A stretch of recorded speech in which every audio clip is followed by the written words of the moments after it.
Hey everybody, it's Carter here, and we are continuing on day number 10, I think it is. And I'm in the shop. We've got the crankshafts out of the motor. You can see that our cases are here. Actually looking really nice shape. The only thing I'm going to do now is remove the transmission and the oil pump, clean everything, inspect everything, make sure it's all good. The other half of the case is there. It's all cleaned up. I just have to clean up all of the studs, clean up all of the gasket surfaces. Over here we have our crankshafts. I just wanted to show you quickly the difference between an 86 and an 85.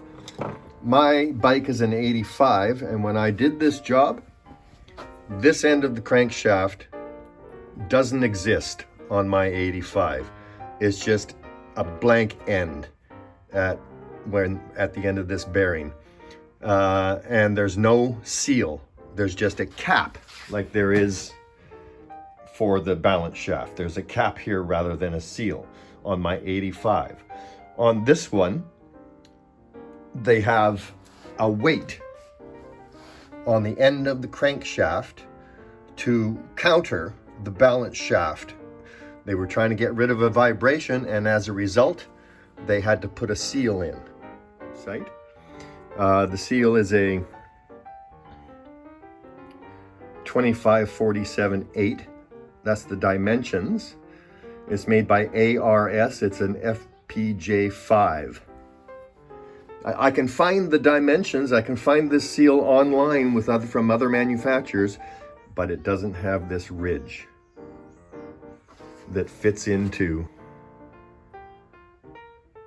So yeah, I want that original seal with that bulge that fits into the crankcase. So that's where I'm at for today. I'm going to replace all of this stuff, get myself a rolling chassis by the end of the week, and we'll get back to you from there. Hey, I'm back, and the forks went well. New seals and retainers are in. I'm going to go and get some new oil and put it in, but before I do that, we're going to take care of the rest of the front end. As you can see, I have the frame in the garage now, and I've made myself a little more room so that I can do the assembly. The forks done, they're over there, and I'm moving on to the steering head bearings, and we're going to go over that right now. So one of the things that bothers me the most about people doing steering head bearings in motorcycles is, for some reason they think that, oh, it's not spinning like it does in a rotor in a car.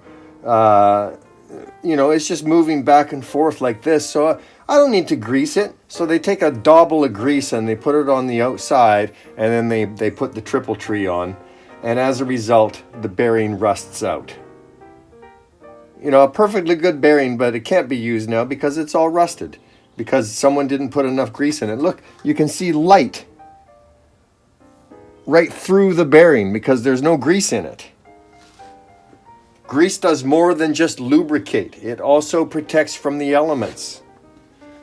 So here we go. I'm going to show you how to do a proper packing of a tapered roller bearing.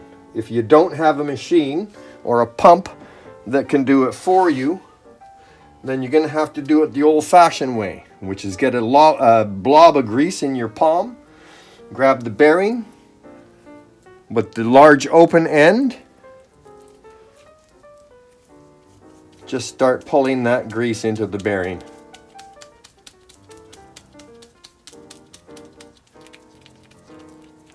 And you keep doing this until the bearing is full. You can see I've got grease coming out everywhere. That bearing is now fully packed with grease. And now this is the lower bearing that gets pressed onto the triple tree. And I have a nice little pipe here that is the perfect diameter to hit that inner race of the bearing, but still slide down over top of the triple tree. It's the perfect size tubing. So I'll just use that and gently tap with a hammer until the bearing is all the way down. Also, along with my my two races that are going inside the frame. And the way I'm going to put those in the frame is I'm going to use the old race. New race, old race. So I'm going to put the bearing race into the frame and then use the old race to pound it in.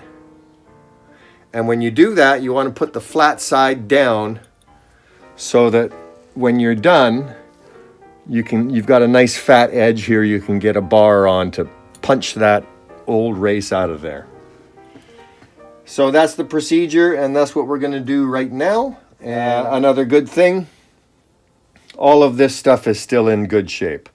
The shafts are in excellent condition. Even the hardware is in good condition. All of the needle bearings are like new. So I'll be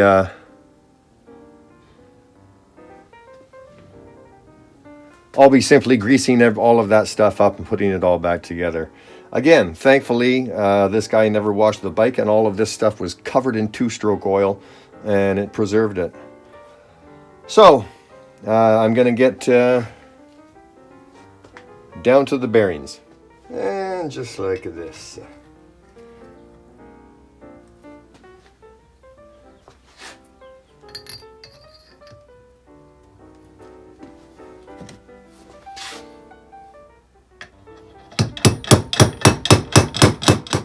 Okay, so how much do you tighten these steering head bearings?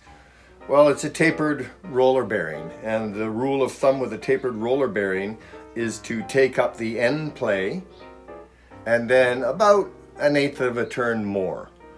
It's a lot easier to find the end play when you're dealing with like a spinning object, like a wheel that has a rotor with a set of tapered roller bearings in it. It's a little more difficult on something like this, but you can feel it bottom, and it's okay to use a set of wrenches like this. You don't have to have the specific tool that goes here, because we're not tightening the crap out of it, okay? We're just taking up the end play and then going another 1/8 of a turn. So you can see it's nice and loose here, and I can feel that there's just a little bit of play left in there. So I'm going to take up that end play, and now I have none. And then I'm going to go about another 1/16 or 1/8 of a turn. And that's it. And the same goes for this top lock nut that goes down over the initial nut. A lot of guys get a hammer and they pound on this to tighten it. You don't need to tighten it that much because it has a lock washer that locks the two of them together. So as long as you have the two channels together and it's fairly tight, then you're good.